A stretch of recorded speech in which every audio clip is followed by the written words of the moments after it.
Bonjour, je m'appelle Laura Goubert, j'ai 26 ans. Je suis inspectrice des opérations aériennes en charge de la surveillance des compagnies depuis septembre 2016. À ma sortie de l'ENAC Toulouse, j'ai directement intégré la DSAC et j'ai été formée en tant qu'IOPS jusqu'en mai 2017. J'ai ensuite assuré le suivi de compagnies aériennes en double avec un IOPS confirmé. Et depuis novembre 2017, je suis en charge de la surveillance de 2 compagnies aériennes, Corsair et Air Saint-Pierre. En tant qu'IOPS, j'ai 2 missions principales de supervision. La première concerne la certification. J'étudie et je délivre des approbations pour les compagnies aériennes. Ça concerne par exemple les autorisations de transport aérien ou bien la mise en service de nouveaux appareils. La deuxième mission concerne la surveillance. Mon rôle est de vérifier l'application des règlements européens et des règles internes à la compagnie. Ça passe par exemple par des audits, des inspections ou des contrôles sur des thèmes divers tels que la préparation des vols, la formation des équipages ou le respect des limitations de temps de vol et de repos. Il y a aussi des audits d'escale afin de s'assurer du traitement conforme des appareils sur les escales nationales ou internationales. J'ai directement été impliquée dans des dossiers majeurs pour l'évolution des compagnies aériennes françaises, comme par exemple la mise en ligne du 350 chez Air Caraïbes Atlantique qui constituait une première en France. Une autre mission importante du métier d'IOPS, c'est le suivi des événements de sécurité notifiés par les compagnies, notamment lorsqu'un incident survient en exploitation. Mon rôle est de m'assurer qu'une analyse pertinente a bien été effectuée et de faire remonter les événements significatifs. Le métier d'IOPS est au cœur des enjeux de sécurité de la DSAC.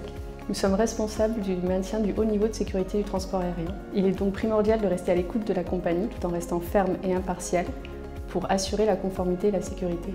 Faire preuve de pédagogie et de diplomatie sont également des critères importants. En cas de désaccord, il faut désamorcer le conflit potentiel en sachant expliquer son point de vue et les enjeux de sécurité associés. Enfin, il faut savoir gérer des délais courts. Les contraintes d'exploitation de la compagnie demandent de la réactivité, notamment lorsqu'un avion connaît un aléa d'exploitation. L'IOPS doit être en mesure d'analyser rapidement la situation pour apporter une réponse à la compagnie. Il peut arriver que les passagers soient déjà dans l'avion lorsque notre réponse est attendue. Plus tard, je souhaiterais passer chef de subdivision. En plus d'avoir la charge d'une compagnie, le chef de subdivision manage une équipe d'IOPS et vient en support de l'équipe en cas de difficulté.